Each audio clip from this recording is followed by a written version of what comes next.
Bien, puestos de pie entonces vamos a orar al Señor. ¿Mi matrimonio joven no iba? ¿Cómo? ¿No iba matrimonio joven? Ah, todavía le están preparando arriba. Sí, quizás llegue más ratito.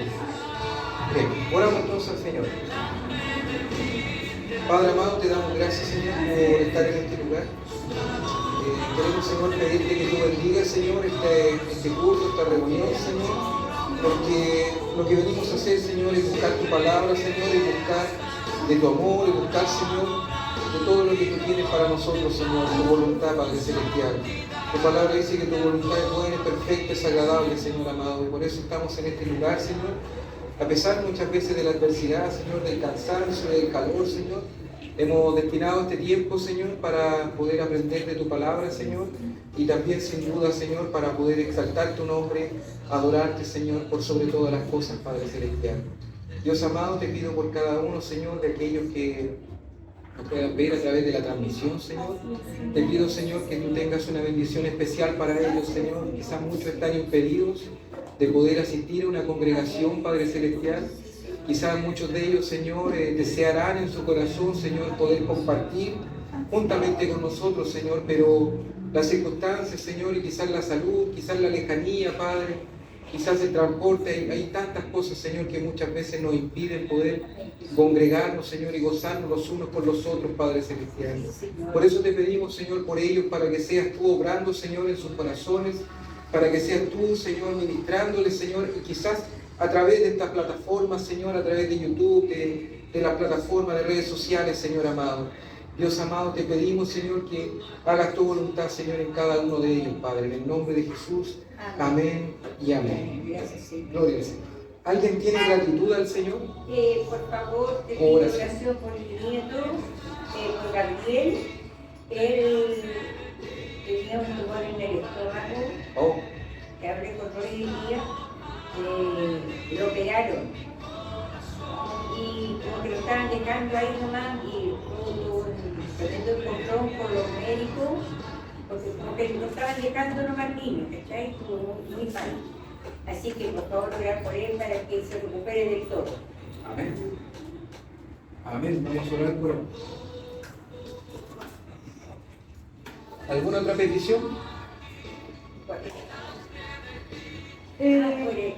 Aparte de Gabriel. Sí, por el sobrino, lo que estuvieron orando ustedes, por el joven que le llegó le entraron una cuchilla en la cabeza, ¿se acuerdan? Sí. Se la quebraron. A él lo operaron, pero tenían que volverlo a operar porque están sacándole la esquirla, ¿cómo se le llama? Esquirla del mismo cráneo, a él. Entonces es complicado eso, así que yo haga su voluntad. Amén. También por la situación que se vive la señora que falleció. Ya no está en ninguna situación. No, pero la familia. Ah, por los familiares. Por los familiares de que la mejor ayuda. Amén. Oramos entonces por ella. ¿También alguien más tiene alguna petición? ¿O gratitud al Señor? Bueno, oramos entonces al Señor. Padre Celestial, te damos gracias, Señor, por que como iglesia, Señor, podemos también orar, Padre amado, podemos, Señor, presentarte, Señor, estas peticiones delante tuyo, Padre amado. Dios, te pedimos, Señor, por lo que aquí hemos expuesto, Señor, por Gabriel, Señor, por la otra persona, Señor, que fue asaltada y fue acuchillada, Señor, en su cabeza, Señor amado. Te pedimos por los familiares, Señor, por los hijos de nuestra hermana, Señor, María Isabel, Padre Celestial, que ya falleció y partió, Señor, a tu presencia. Te pedimos, Padre bendito, que seas tú obrando, Señor, en los corazones de cada uno de ellos, Señor. Que seas tú teniendo el control, Padre amado, de cada cosa, Señor, que pasa, Señor amado. Dios bendito, te pedimos, Señor, que seas tú también teniendo, Padre Celestial, misericordia, Señor, de ellos, porque realmente, Señor, las situaciones, Señor, a veces se tornan adversas, Señor, en la vida, Padre Celestial, pero entendemos, Señor, que tú tienes el control de todas las cosas, Padre bendito. Por eso, Señor Jesús, en esta hora, Señor, te pedimos, Señor, por cada persona que está enferma, Señor, que nos pueda estar mirando ahí en la transmisión, Señor amado. Señor, entendemos, Padre Celestial, que eres tú, Señor, el que hace todas las cosas, Señor, conforme a su perfecta y santa voluntad, Padre bendito. Señor amado, te pedimos, Jesús, que Dios te bendiga, amigo. Siéntate un ratito. El micrófono quiero cantar. No, siéntese un ratito. Estamos orando al Señor. Te pedimos, Padre Celestial, que tú tengas en control, Señor amado, todas esas cosas, Señor. Y aquellos que nos ven en la transmisión, Señor, te pedimos también que seas tú obrando, Señor, en sus corazones, Señor, para que puedan tener paz, Señor, puedan tener aquella respuesta, Señor, por la cual han estado ellos orando, Señor, y suplicando ante tu presencia, Señor.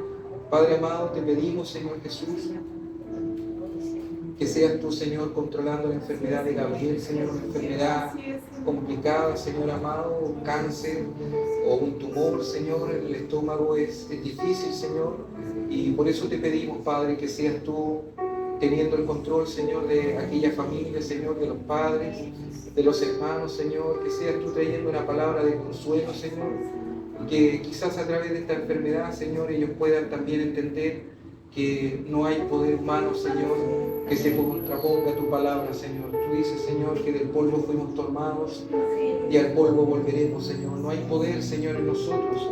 La medicina no tiene el poder suficiente, Señor, para poder ir en contra de tu voluntad, Padre Celestial.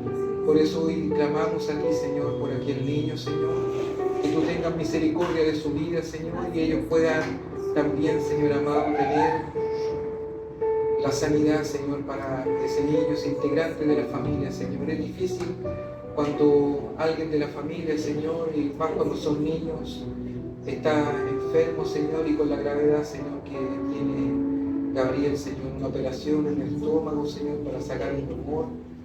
Señor Jesús, te pedimos, Señor, que tú seques, Señor, toda la raíz, Señor amado, un tumor que pueda quedar por allí, Señor. Oh bendito Dios, haz tu voluntad, Señor, en ellos.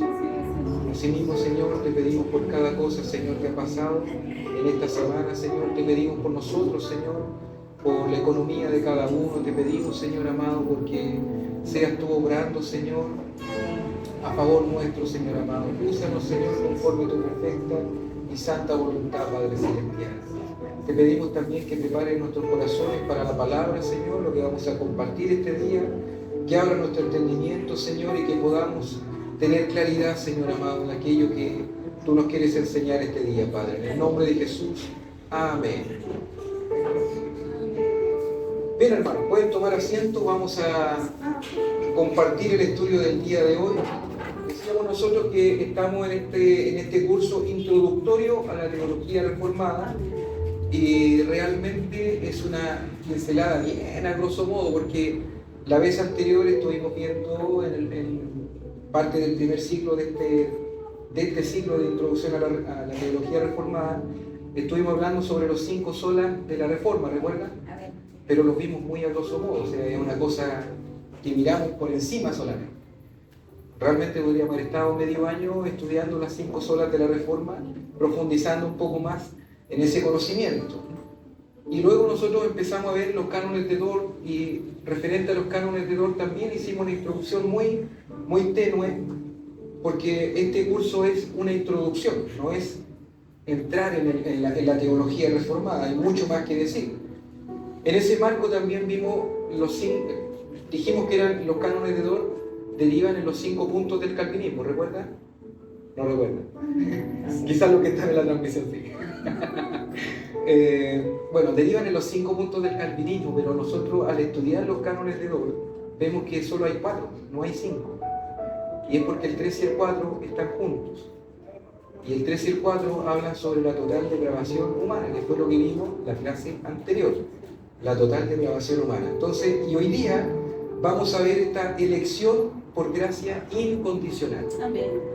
Pero así como vimos la total depravación humana de forma muy superficial, también vamos a ver de forma muy superficial también esta doctrina de la elección por gracia incondicional.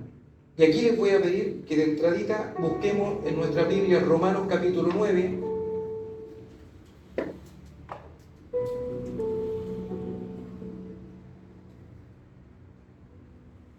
Vamos a leer del verso 10 al 24.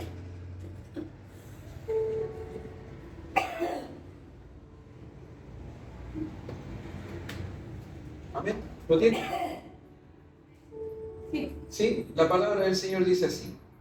Y no solo esto, sino también cuando Rebeca concibió de a uno, de Isaac, nuestro padre, el verso 11, pues no había aún nacido, ni había hecho aún ni bien, que dice ni mal, para que el propósito de Dios conforme a la elección, aquí ya tienen que ir poniendo atención a lo que vamos leyendo, a la elección permaneciese no por las obras, sino por el que llama. Verso 12.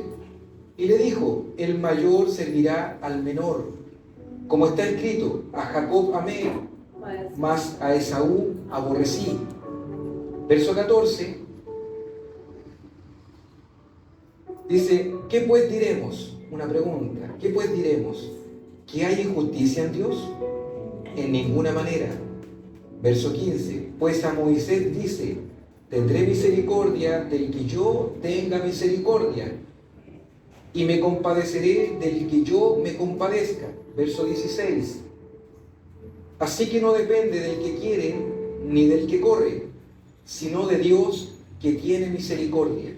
Verso 17. Porque la Escritura dice a Faraón, para esto mismo te he levantado, para mostrar en ti mi poder y para que mi nombre sea anunciado por toda la tierra. Verso 18. De manera que de quien quiere tiene misericordia, y al que quiere endurecer, endurece.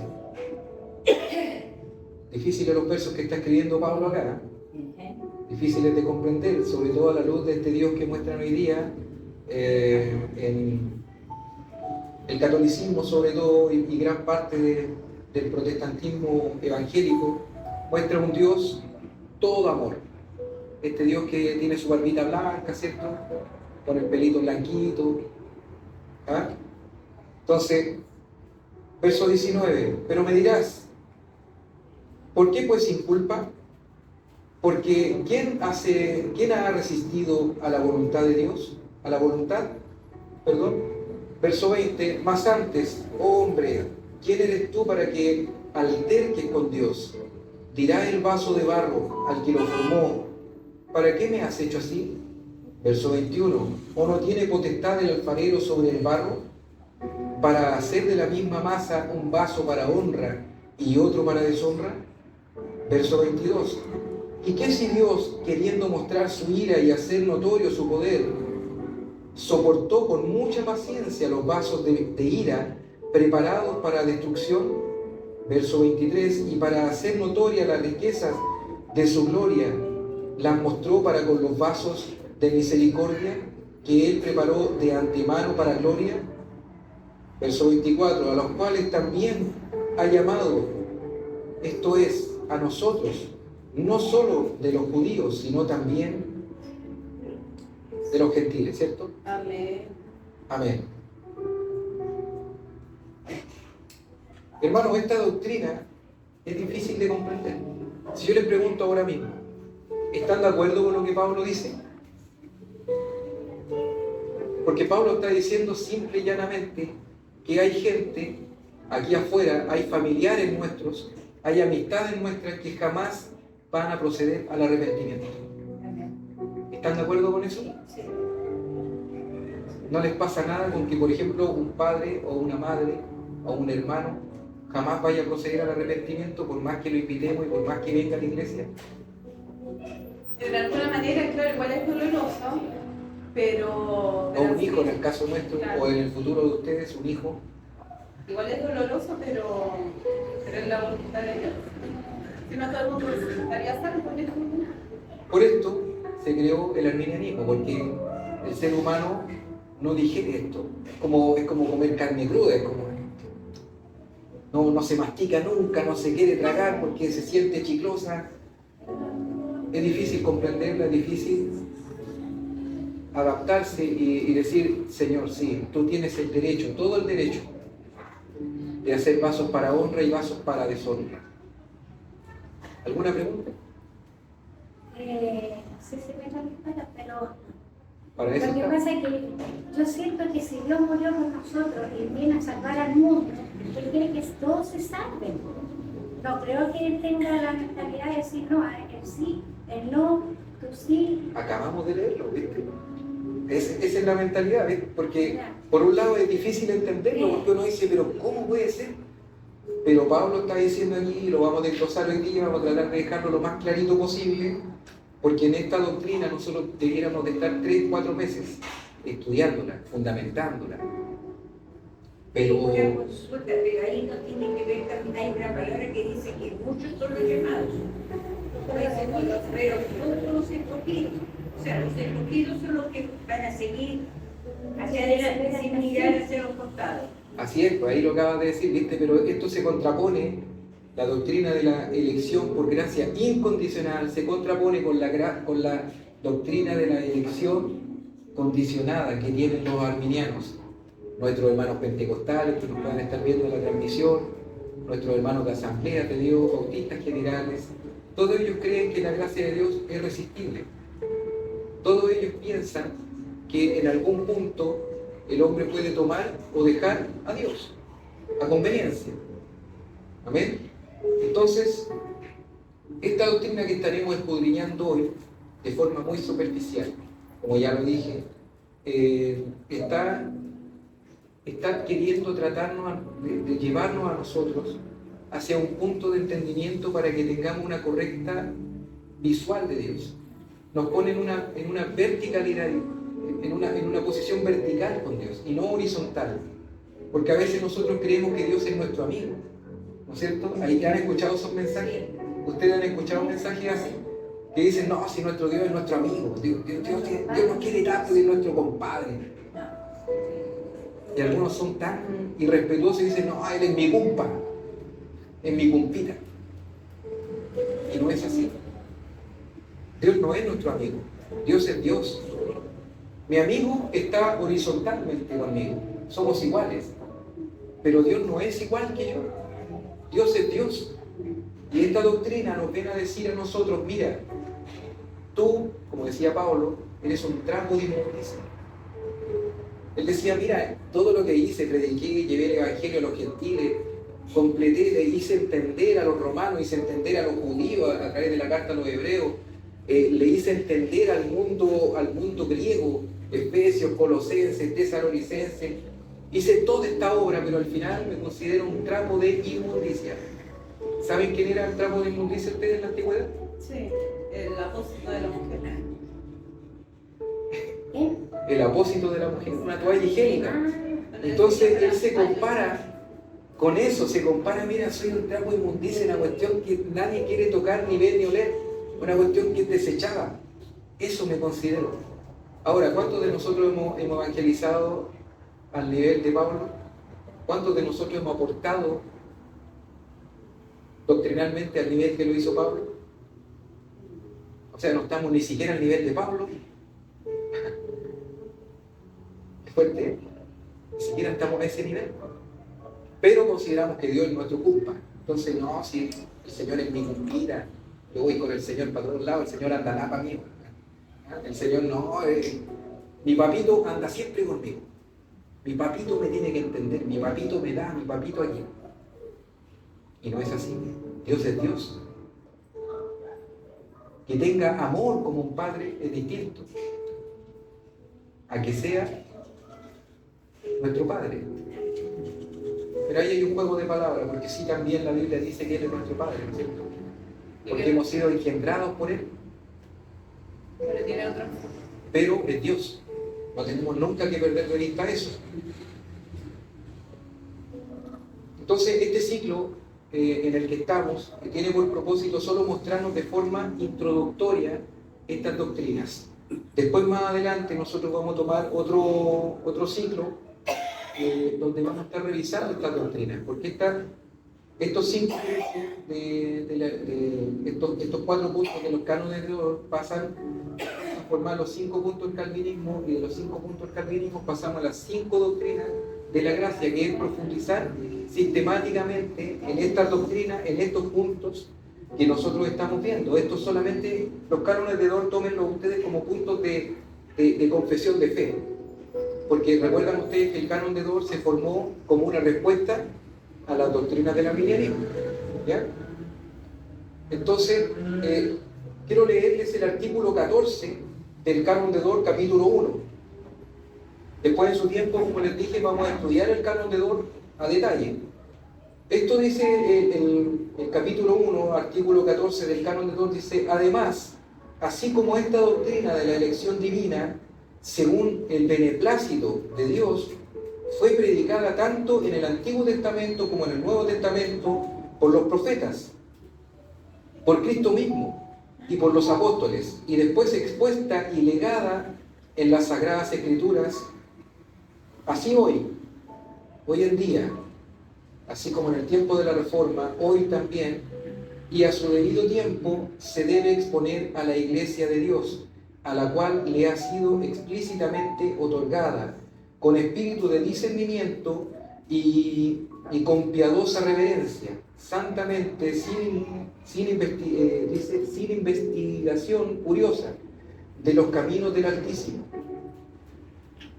para honor del santo nombre de Dios y por consuelo vivificante de su pueblo. Vamos a buscar Hechos capítulo 20, verso 27. ¿Alguien más que busque Romanos capítulo 12, verso 3?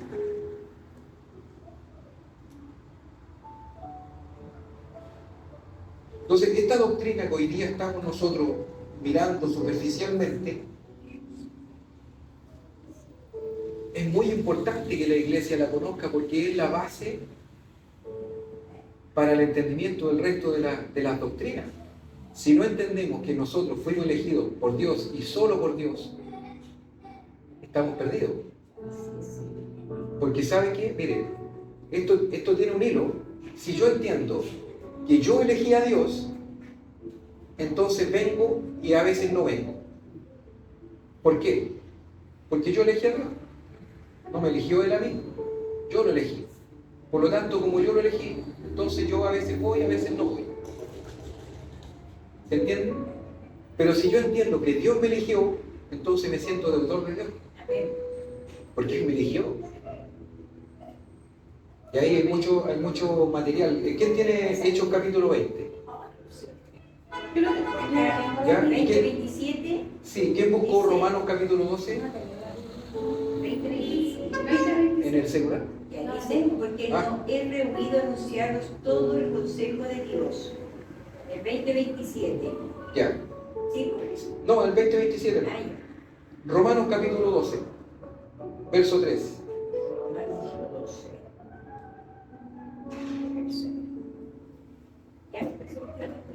¿Alguien? Romanos 12, verso 3. 13. Compartiendo para la necesidad de los santos, practicando la hospitalidad. Amén. Pero Romanos 12:3. ¿Sí? 3. No, 3. Ah, yo escuché el 13. Digo 10. 12, 3. Ah, 3. 10.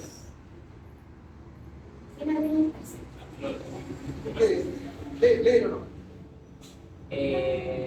3.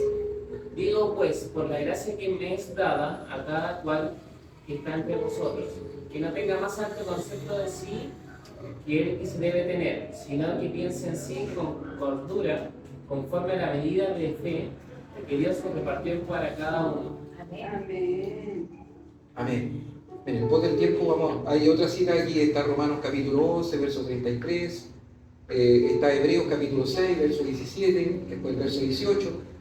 Pero que es importante que entendamos de este artículo 14 del capítulo 1 del Canon de Dort, que está fundamentado en estas citas bíblicas.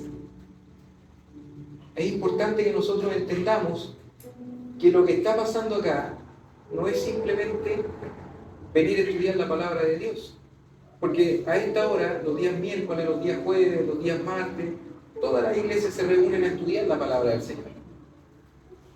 Pero no basta solo con estudiar la palabra del Señor. Hay que entenderla, hay que aplicarla. Y además, tampoco se estudia en base al propio entendimiento de uno.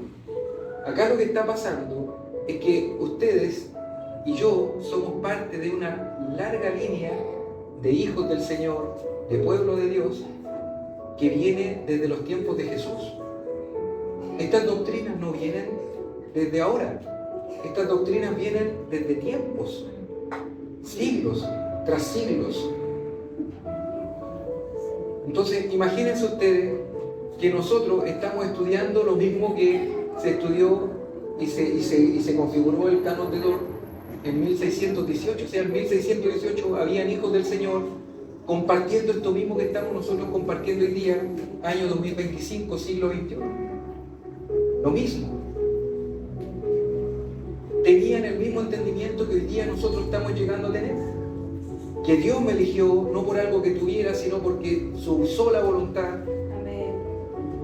Que estoy totalmente corrompido por el pecado, que no hay un área de mi vida que se salve, todas las áreas de mi vida están corrompidas. Entonces, los cristianos de hace 4 siglos, 5 siglos, del siglo IV después de Cristo, del siglo I después de Cristo, entendían lo que nosotros estamos estudiando hoy día. Entonces, seguimos una línea y tenemos la responsabilidad, ya que Dios le plació que nosotros lo aprendiéramos en este siglo, de compartirlo. Porque ¿saben qué? Allá afuera hay iglesias de 800, de 400 personas, con locales muy grandes, muy lindos, que están predicando otras cosas, y no a Cristo. Amén. Sí es. Entonces tenemos la responsabilidad de mantener la pureza del Evangelio. Amén. No es cosa fácil. Cuando afuera hay una iglesia gigante mundial que está enseñando que hay que prender velas, ¿no es cierto?, que hay que rezar, que hay que hacer un montón de rituales para poder obtener salvación y para poder tener perdón de pecados, nosotros tenemos la responsabilidad, así como aquellos cristianos en la Reforma se pararon firmes frente a una iglesia poderosa como la católica. Hoy día nosotros tenemos la misma responsabilidad, solo que hoy día el mundo católico no nos va a quemar en una hoguera. Damos gracias por eso, ¿cierto? Hoy día podemos hablar con libertad, donde no hay un rey, ¿no es cierto?, que constituye la iglesia en Inglaterra, que pasa a ser después la iglesia anglicana, que si no estamos de acuerdo con lo que él dice como rey, nos va a mandar a cortar en la cabeza en la guillotina, como lo hizo Enrique VIII con muchos cristianos protestantes. Entonces hoy día tenemos la libertad, pero también la responsabilidad de aprender y compartir esta sana doctrina. Bien, nos vamos a introducir entonces en la doctrina. La elección incondicional es una doctrina bíblica que enseña que Dios elige a las personas para la salvación, no en base a sus méritos, ni obras, ni decisiones, sino únicamente por su voluntad soberana y gracia. Entonces, como síntesis de esta doctrina, es que Dios elige. Porque somos bonitos, porque tengo el pelo paradito, porque tengo el pelo crespo, porque tengo el pelo rubio, café, negro, colorín. ¿Elige por algo el Señor? ¿Porque somos buenos? ¿Por qué nos elige el Señor? ¿Por su sola voluntad? ¿Qué tenía de diferente Jacob y Esaú? ¿Eran distintos? La Biblia dice que eran iguales, eran gemelos, ¿o no? Cuando no habían nacido, sin embargo, Dios ya había elegido a Jacob. Todavía la mamá, ni el papá, ni nadie se daba cuenta que Esaú iba a ser peludito y el otro iba a ser más lampiño. Iguales, pero uno peludo y el otro no. ¿Cuándo supieron eso? Cuando crecieron, se desarrollaron, ahí recién empezó a salirle el pelo a Esaú y se transformó en un osito. Pero antes no había ninguna diferencia, eran niños. Sin embargo, Dios ya había elegido a uno. Mire, vamos a buscar Romanos capítulo 9, que fue nuestra cita central. Vamos a repasar el verso 10 al 13. La elección no está basada en obras. La elección está basada en su sola voluntad. Romanos 9, del 10 al 13. Dice así la palabra del Señor. Y no solo esto, sino también cuando Rebeca recibió de uno, de Isaac, concibió. Voy a tener que cambiarlo. Concibió de uno, de Isaac, nuestro padre, pues no había aún nacido, ni había hecho aún ni bien ni mal, para que el propósito de Dios conforme a la elección permaneciese, no por las obras, sino por el que llama. Se le dijo, el mayor servirá al menor, como está escrito, a Jacob amé, mas a Esaú aborrecí. La parte final del texto es decidora, porque dice, no por las obras. Es claro.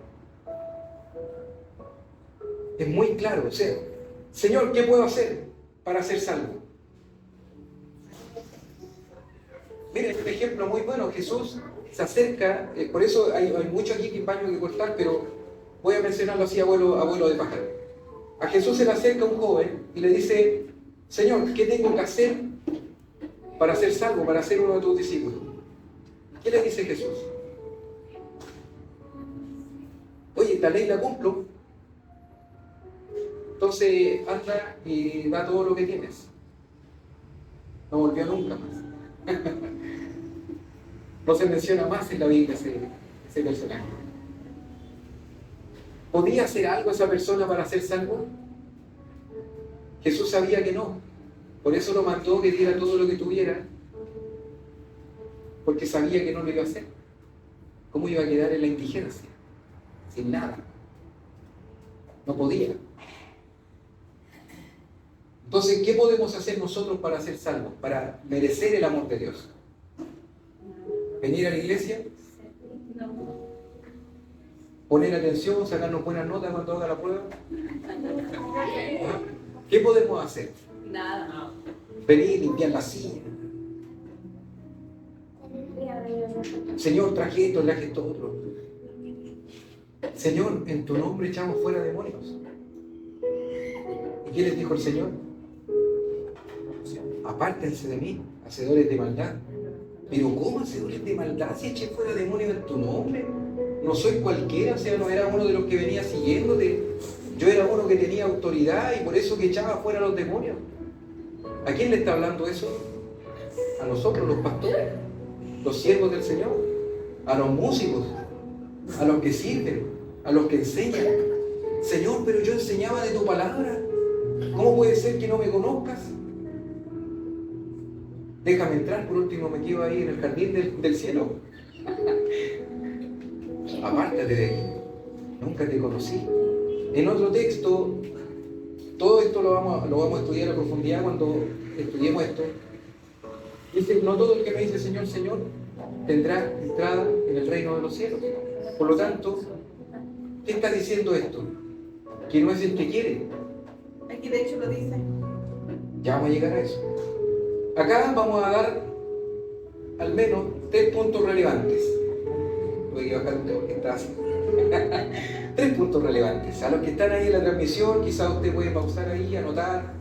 El primer punto, Dios elige antes del nacimiento. ¿Cuándo te eligió Dios a ti, Aire?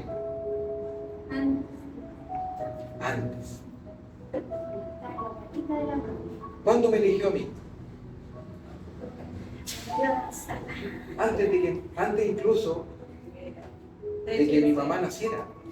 De hecho dice desde antes de la fundación del mundo. Mire, Pablo usa el ejemplo de Jacob y Esaú. ¿Para qué? Para mostrarnos que no es por alguna cualidad, porque Isaac, Rebeca, ¿habían visto sus hijos? No había ecografía en esos años, ¿no es cierto? No había nada para que ellos pudieran decir, este se ve un poco más robusto, este... Nada. O sea, no habían tenido ninguna noción, ninguna percepción de cómo ellos iban a ser.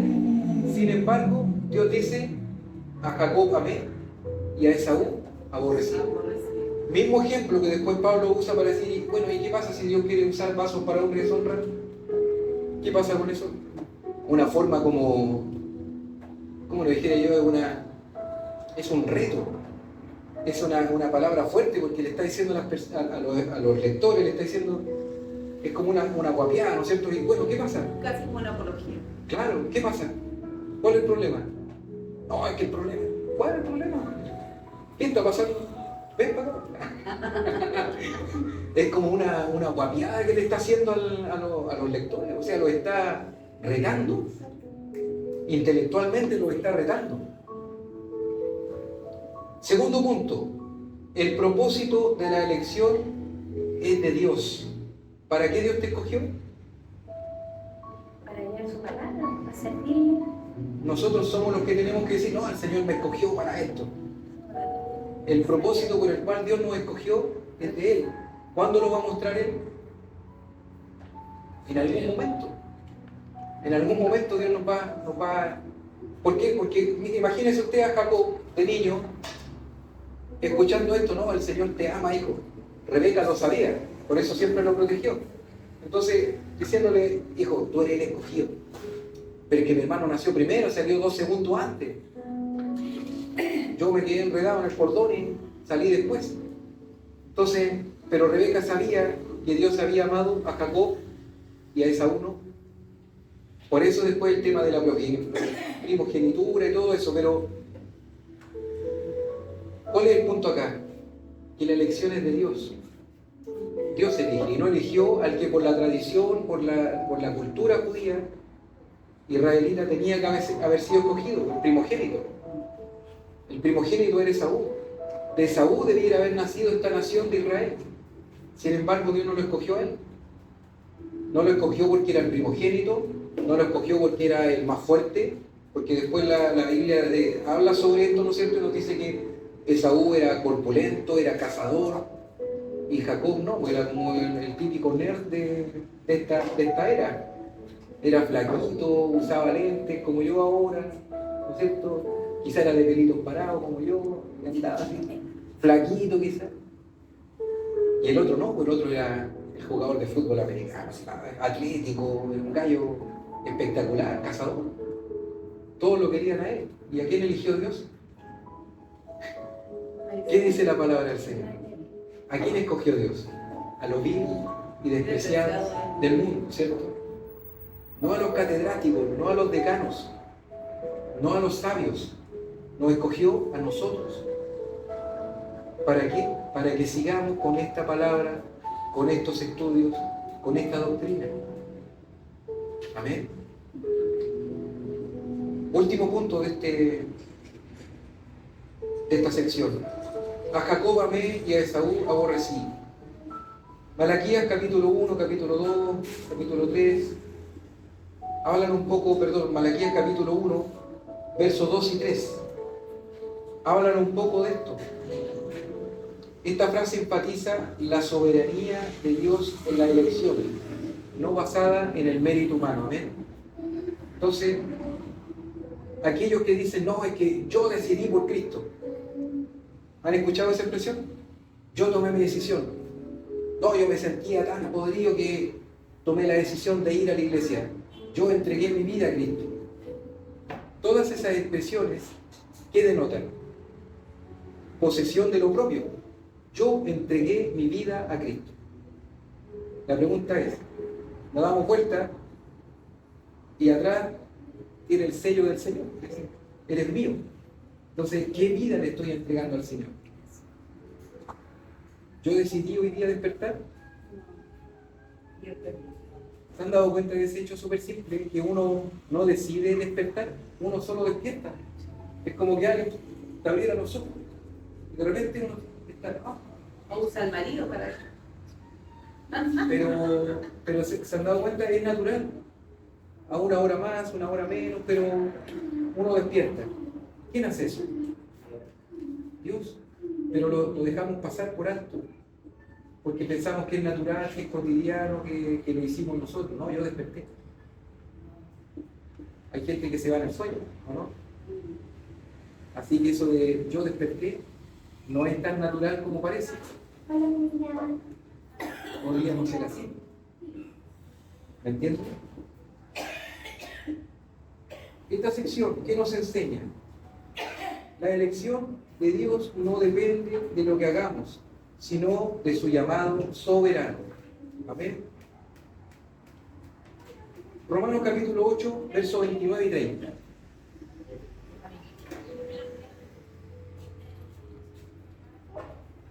Anda buscando una pieza. Le podemos referir a la hermana Erika.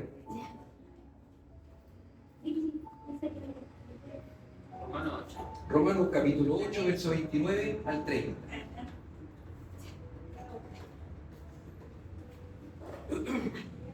¿Alguien lo tiene? Amén. De la lectura. Ya. Porque a los que antes conoció, también los predestinó para que fuesen hechos conforme a la imagen de su Hijo, para que sea el primogénito entre muchos hermanos. Y a los que predestinó, a estos también llamó. Y a los que llamó, a estos también justificó. Y a los que justificó, a estos también glorificó. Mira lo que el apóstol Pablo está diciendo acá. En pocas palabras, el apóstol Pablo está diciendo: ¿cuándo nos escogió el Señor? Nos había predestinado, ¿no es cierto? O sea, de antes nos destinó. Pero después, ¿qué dice? Que nos llamó, ¿o no? Primero nos predestinó, o sea, nos escogió. Después, esto lo vamos a estudiar a cabalidad, pero la pregunta es, bueno, ¿cuándo nos escogió? Hay otros textos que dicen que desde antes de la fundación del mundo, pero hoy día lo estamos viendo súper por encima. Pero también después nos llama. Ya nos llamó, estamos acá. Pero ¿qué dice después? Nos justificó. Porque cuando nos llamó, ¿cómo veníamos? Éramos ovejitas cochinitas. Tenía que limpiarnos. ¿Me entienden? Entonces, nos justificó ante el Padre, nos dijo: Señor, yo los llamé, Padre, están justificados por el sacrificio que hice. ¿Y qué dice después? Nos glorificó. Y aquí es mucho más largo para que lo podamos, solo lo voy a mencionar, pero es mucho más largo para que nosotros podamos entenderlo. Básicamente esto está hablando de cuando partamos a la presencia del Señor. ¿Cuándo vamos a recibir cuerpos glorificados? Cuando nos vamos con el Señor, ¿no es cierto? Ahí nuestros cuerpos corruptibles van a pasar a ser incorruptibles, y esto que es deplorable va a pasar a ser cuerpos glorificados. Entonces, cuando está diciendo a estos también glorificó, está hablando ya de un proceso final. Te llamó desde antes de la fundación del mundo, te justificó ante el Padre, te limpió, y ahora te va a glorificar a su tiempo. Cuando partas a la presencia del Señor, entonces está hablando de un proceso completo, donde ¿qué tenemos nosotros que ver ahí? ¿Hicimos algo para ser glorificados? ¿Hicimos algo para justificarnos? Nada. ¿Se entiende? Entonces, pasamos a la tercera sección de este estudio. ¿Es Dios injusto al elegir a unos y a otros no? Alguien pudiera decirlo, ¿no es cierto? Pero ¿cómo Dios va a elegir solo a uno? ¿Y qué pasa con los otros? Lo que preguntaban delante, ¿no es cierto? ¿Y qué pasa? Pero si Dios murió por todo el mundo, nuestros hermanos pentecostales nos van a recetar al tiro, se lo saben de memoria, hasta con los ojos cerrados. ¿Por qué de tal manera amó Dios al mundo que daba a su Hijo unigénito, que todo el que en él crea no se pierda, mas tenga vida eterna? Te jodí. Reformado. ¿Ah? Y hay que decirle cuál es el problema. Nosotros también creemos en eso, que Dios amó a todo el mundo y dio su vida. Pero ¿cómo entonces tú decís que escoge a unos y que dio su vida por todos? ¿Cómo? No me cuadra. Sigue leyendo. ¿Qué dice? Para que todo aquel que en él crea. Y no todos creen. O sea, creer es el punto. ¿Y quién puede creer? Lo que han sido llamados por misericordia, salvación. Porque antes nuestra condición, ¿cómo es? ¿Qué vimos en la clase pasada? Muertos en delitos y pecados, ¿no es cierto? Entonces imaginemos que hay aquí, todas estas sillas están llenas de puros cadáveres, y viene Jesús y de repente toca a uno y dice: ven. Pero junto con ese ven está soplando aliento de vida, y su espíritu es vivificado. Oh, Señor. Lo único que puede ver esa persona que ha nacido de nuevo es a Cristo. Amén. Y su condición de pecado. Y ahí realmente cree. Pero antes son puros muertos. Ni siquiera en calidad de zombies, sino que son puros muertos. Que no van a creer porque no pueden creer. Están muertos. Entonces el texto de Juan 3:16 se entiende a la luz de creer. ¿Quiénes pueden creer? Los que han sido llamados por el Señor. Si no has sido llamado, no puedes creer. Vamos a leer aquí el capítulo 9 de Romanos, que es nuestro texto central para el desarrollo de hoy día. Verso 14 al 18. Dice así la palabra del Señor. Mantengan ahí Romanos capítulo 9, porque vamos a leer después otro hasta el verso 24. ¿Qué pues diremos? ¿Que hay injusticia en Dios? Pablo aquí se anticipa esto y dice que hay injusticia en Dios, y contesta automáticamente: en ninguna manera. Ninguno es un absoluto, no, ninguna manera. Pues a Moisés dice: tendré misericordia del que yo tenga misericordia, y me compadeceré del que yo me compadezca.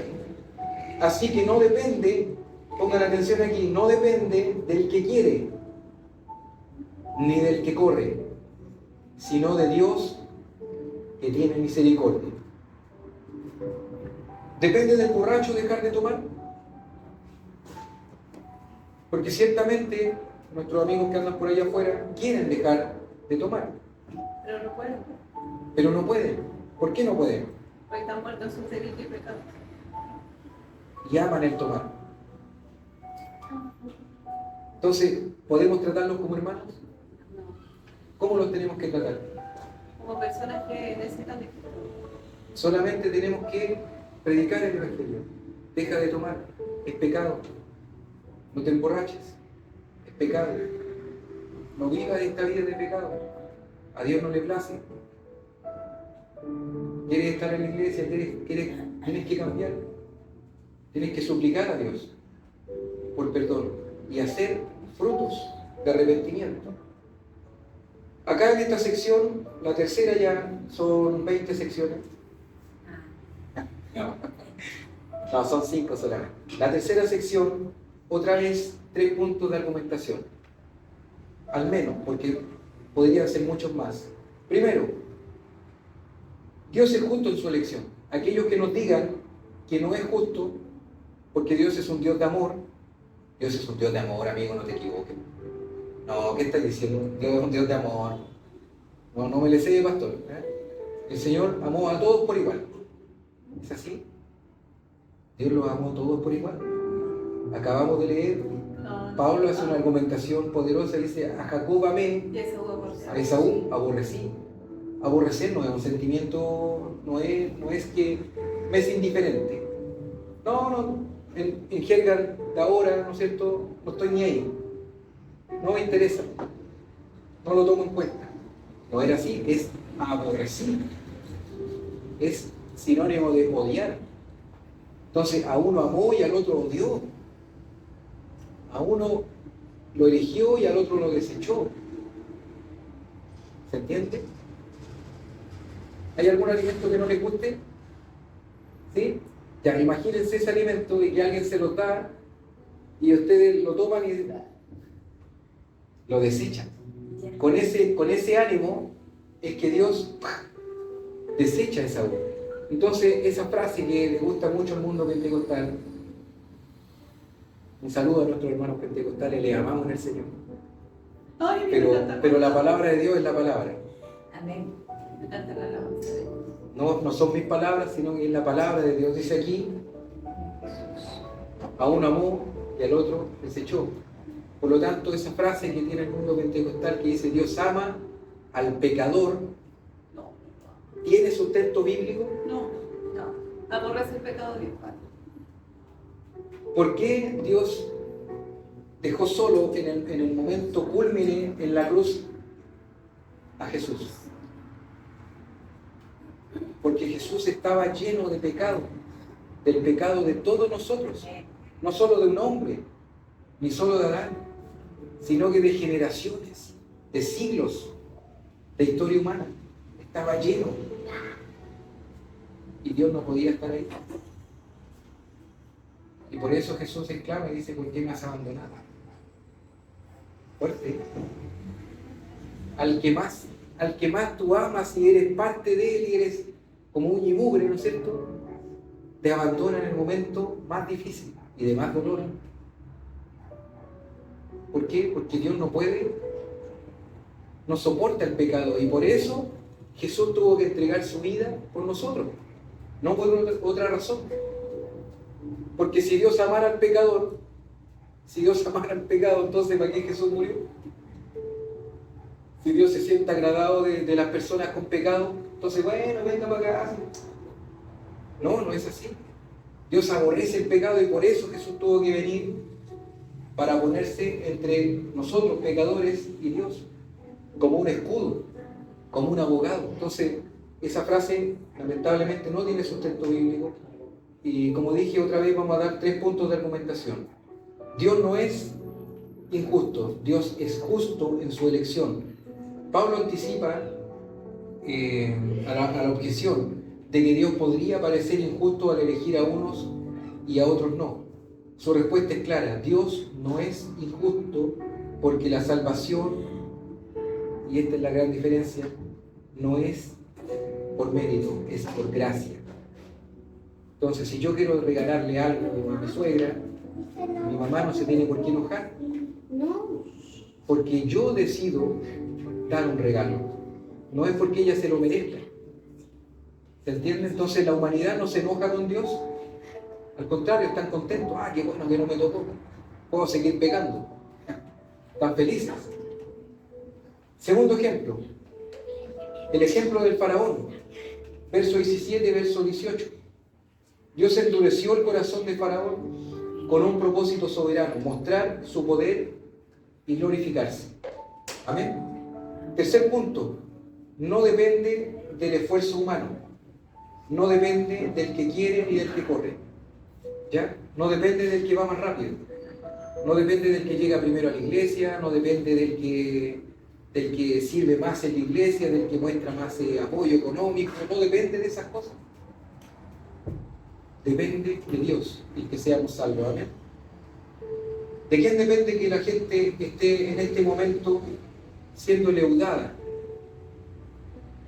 por doctrinas falsas, por doctrinas de hombre? Culpa de nosotros que no estamos haciendo la pena. Mire, la psicología, ¿saben lo que dice? Porque hay varias escuelas de la psicología, por eso nosotros como iglesia no creemos en la psicología, porque ni entre ellos mismos se pueden poner de acuerdo. Skinner con Freud, con Seymour, no se pueden poner de acuerdo entre ellos, tienen escuelas psicológicas distintas, abordan la problemática humana de distintas formas y ellos no se ponen de acuerdo. Entonces no hay una verdad en la psicología, pero básicamente la psicología dice que las situaciones externas son las que nos contaminan, las que nos hacen ser como somos. Entonces, estímulo-respuesta, yo fui estimulado negativamente, por eso yo también respondo negativamente. ¿Cierto? ¿Cuál es el problema? ¿Qué dice la palabra del Señor? ¿Qué es lo que contamina al hombre? ¿Lo de afuera o lo de adentro? Lo de adentro. Freud, Seymour, Skinner no habían nacido todavía, ni siquiera pensaban en nacer, pero ya Dios les dejó clarito eso. Pero ¿por qué ellos desecharon el consejo de la palabra del Señor? Porque se hicieron sabios en su propia opinión, porque desecharon a Dios y empezaron a buscar respuestas en ellos mismos. El mundo en el siglo XV, siglo XVI, empezó a apartarse de Dios. Siglo XX fue ya el auge de eso, y tenemos muchos, ¿no es cierto?, como Charles Darwin, que empezaron, científicos, gente de renombre, estudiosos, filósofos, empezaron a darle la espalda a Dios y empezaron a decir: hay una respuesta más allá de este Dios mitológico. Y empezaron a tratarlo así, como el Dios fantasioso, el Dios que no existía y que era problema de la mente de las personas. Pero realmente lo único que hicieron era mostrar su estupidez, porque ni entre ellos mismos se pudieron poner de acuerdo. Muchos de los que dijeron este es el eslabón perdido, después terminaron diciendo era mentira, lo que realmente encontramos fue una mandíbula de un mandril que sí existía.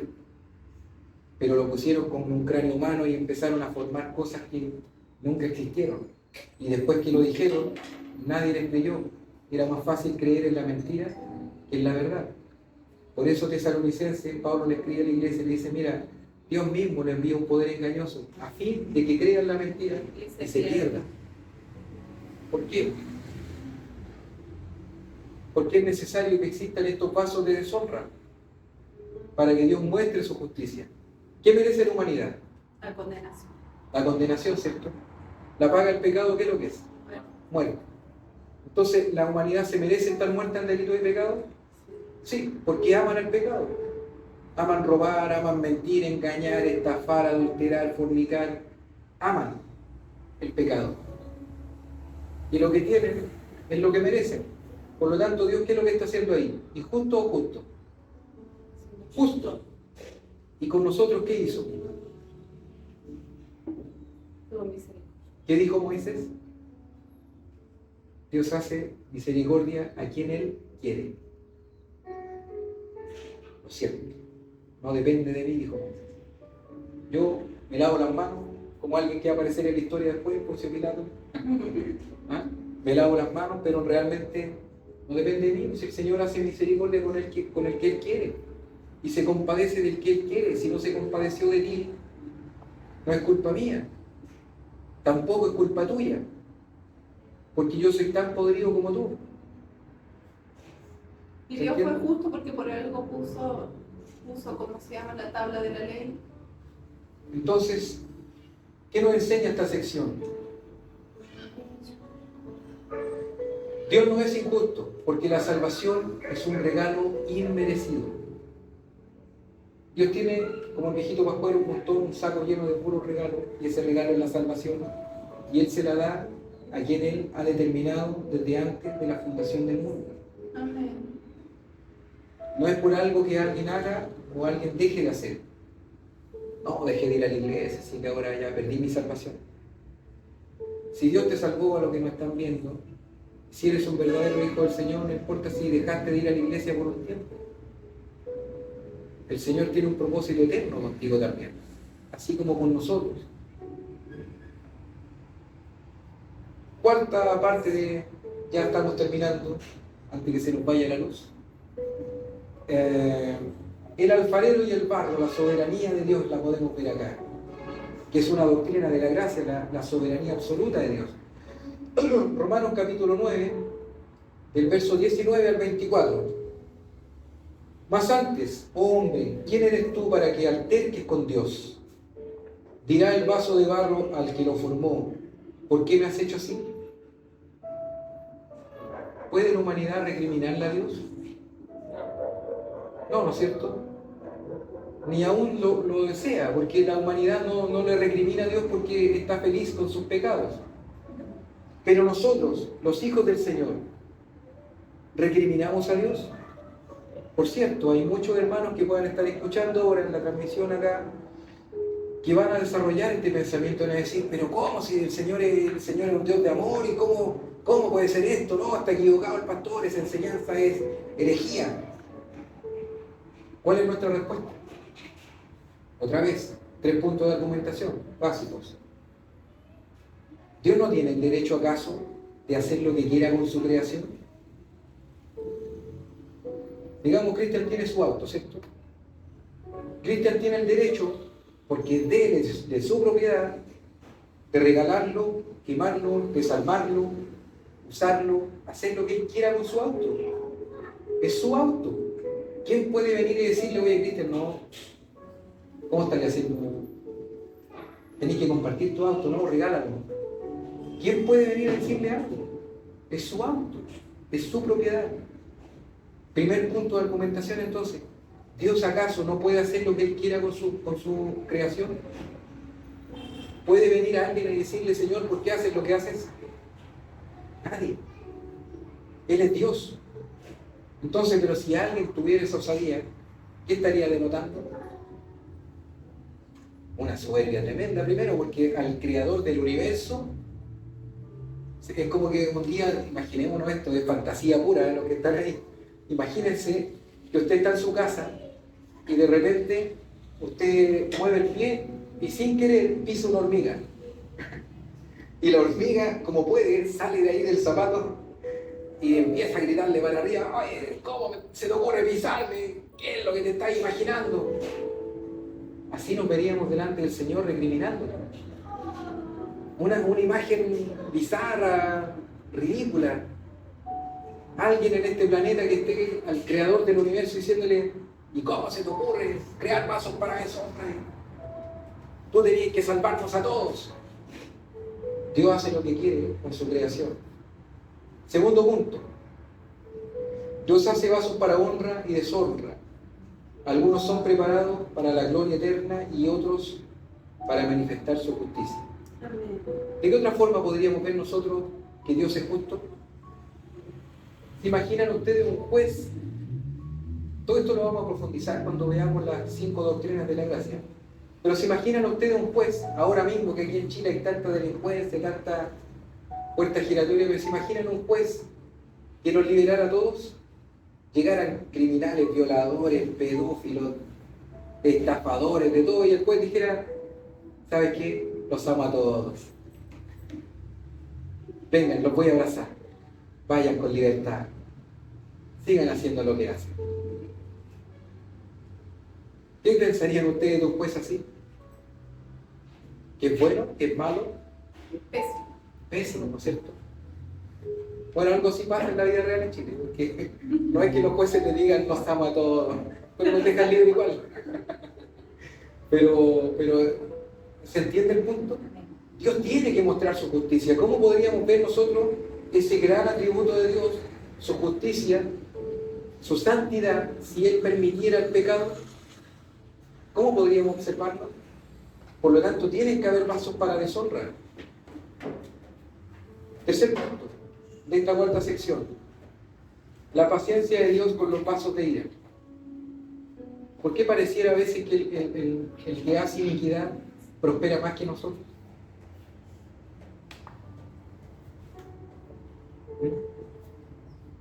Porque nosotros aquí estamos compartiendo una palabra cristocéntrica, estamos llevando nuestras vidas a que Cristo sea el centro de nuestras vidas y no nosotros el centro de nuestra propia vida.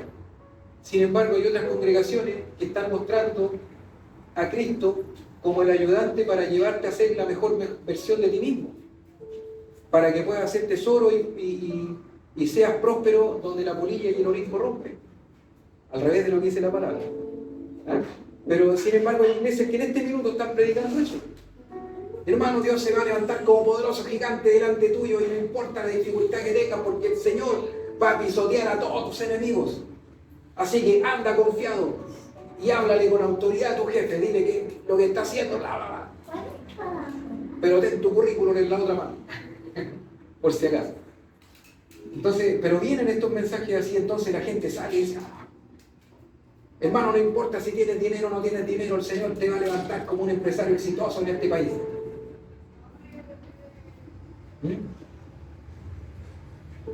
¿Para qué?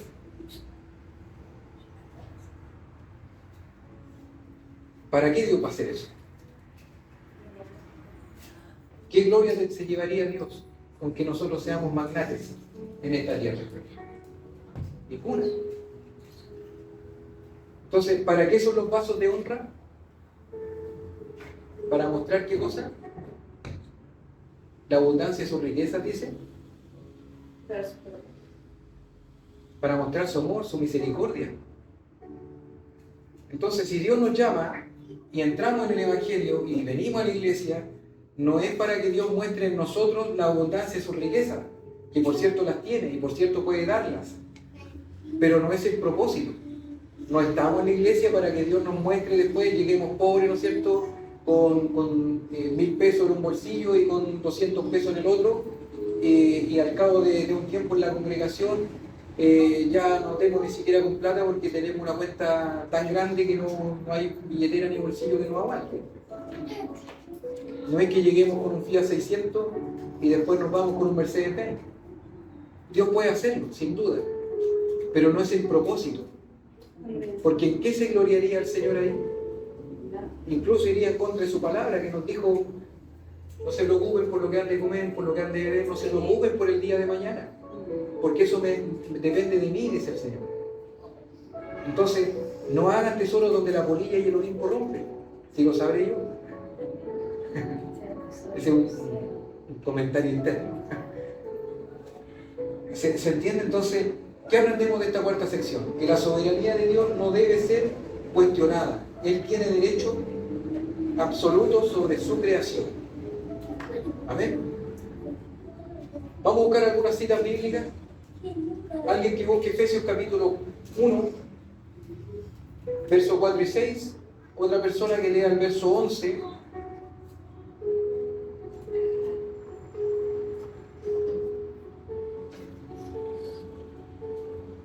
Y alguien más que busque Efesios capítulo 2, versos 8 y 9.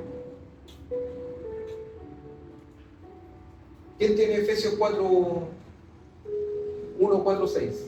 Yo. Ya, ¿y quién va a leer el verso 11 del mismo Efesios 1? Ya. Ya. ¿Y alguien más que busque Efesios capítulo 2?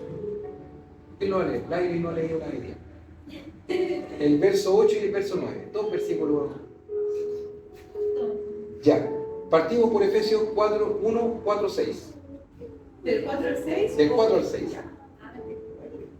Según nos escogió en él antes de la fundación del mundo, Ahí está. para que fuésemos santos y sin manchas delante de él, en amor habiéndonos predestinados para ser adoptados hijos suyos por medio de Jesucristo, según el puro afecto de su voluntad, para alabanza de la gloria de su gracia, con la cual nos hizo aceptos en el amado. Amén. ¿Cuándo nos escogió? Es decir, no había nacido ni tu papá, ni tu abuelo, ni tu bisabuelo, ni nadie. Y ya te había escogido. Adán todavía no había pecado. Todavía no había hecho a Adán. Todavía existir. Bendito sea el Señor, todavía no había hecho a Eva, ni a la serpiente, no había hecho nada.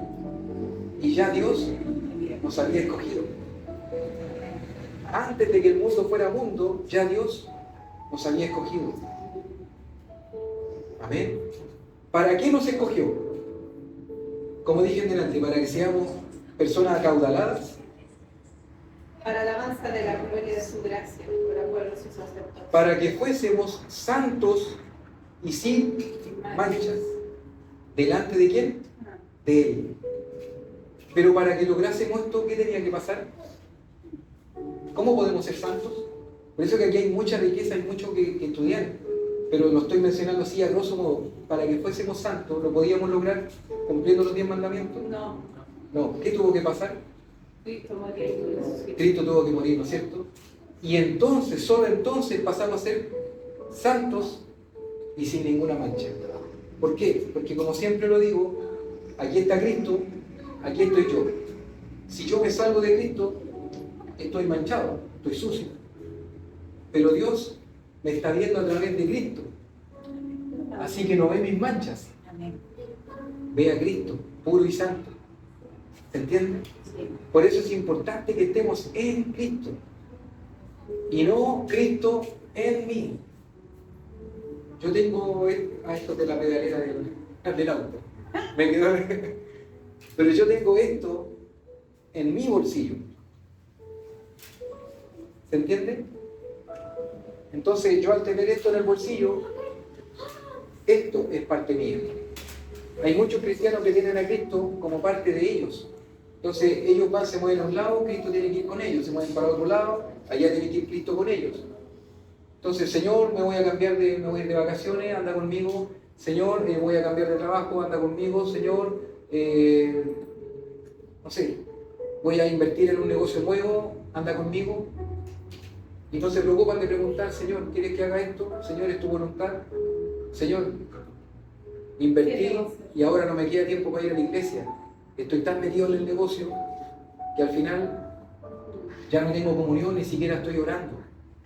Ni siquiera estoy escudriñando tu palabra, los devocionales, no oro con mi familia, no tengo tiempo de escuchar alabanzas, adoración.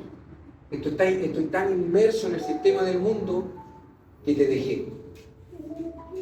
Por eso es importante estar en Cristo, y estar en Cristo es escudriñar su palabra, es darnos tiempo para orar, darnos tiempo para escuchar alabanza, adoración, gozarnos en el Señor, venir a la iglesia.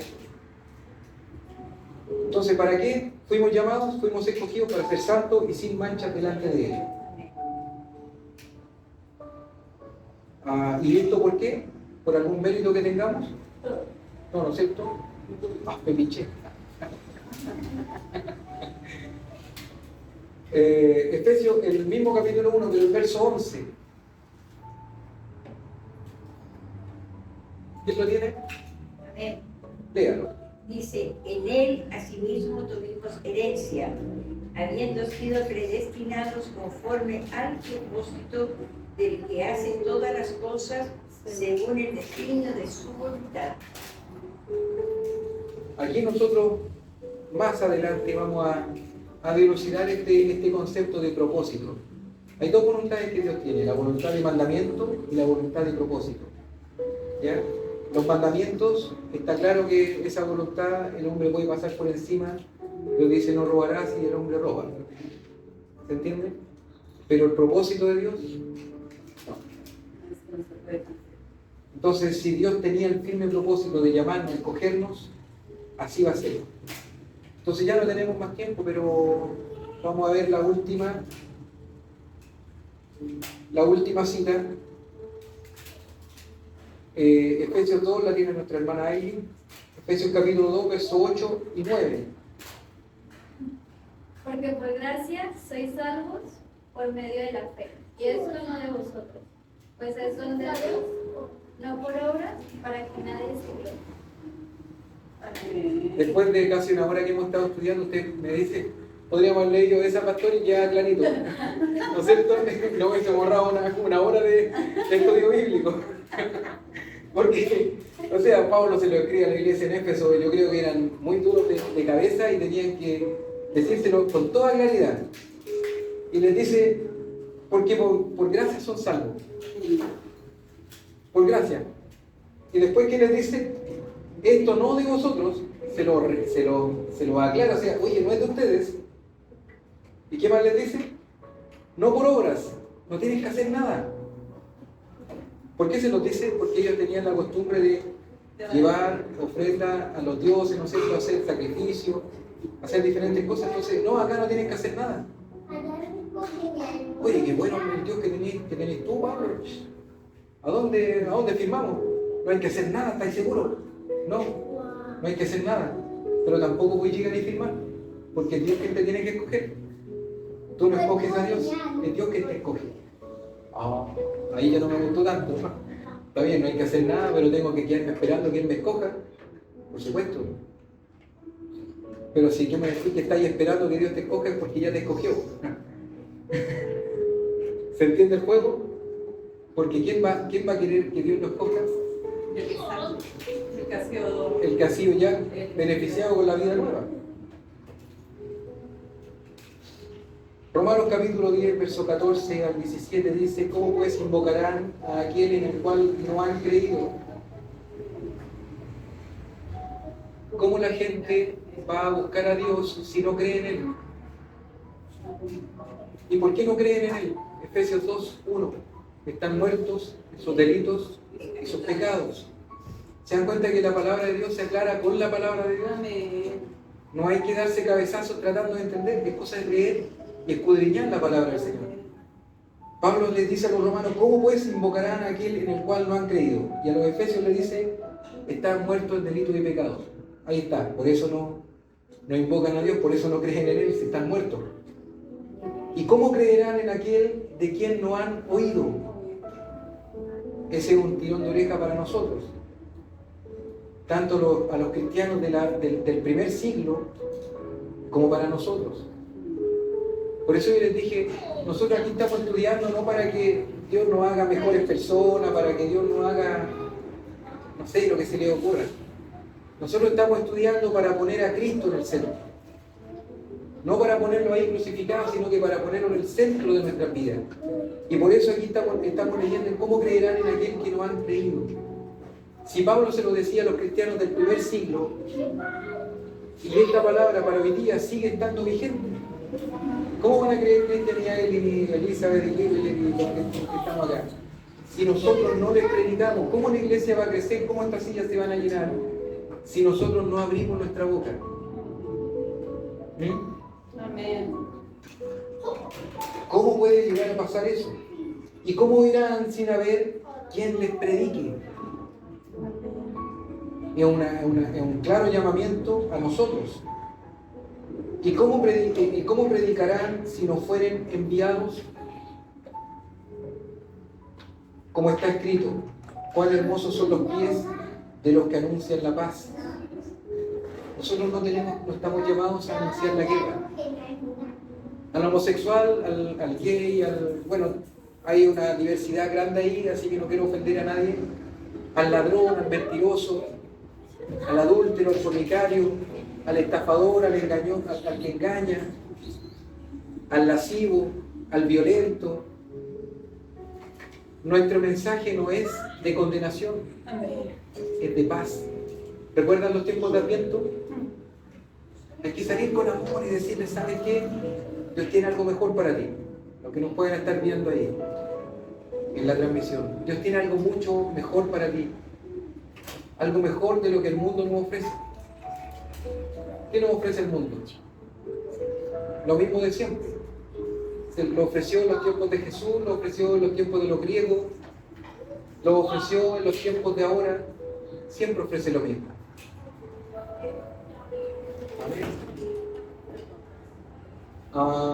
Sigo en el verso 15, de los que anuncian buenas nuevas. Verso 16, mas no todos obedecieron al Evangelio, pues Isaías dice, Señor, ¿quién ha creído en nuestro anuncio?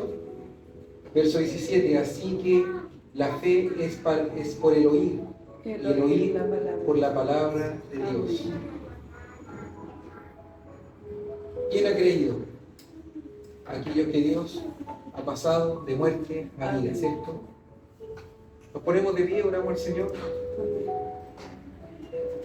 Padre Celestial, te damos gracias, Señor, por el estudio de tu palabra, Señor, porque realmente hemos tratado, Señor, de explicar en este breve tiempo, Señor, que si tú nos escogiste, Señor, no es por nada que tú viste, Señor, en el tiempo, por nada que tú observaste, Señor, en nuestras cualidades, en nuestro físico, en nuestra forma de ser, por nada que tú viste, Señor, que en el tiempo pudiéramos llegar a ser, Señor.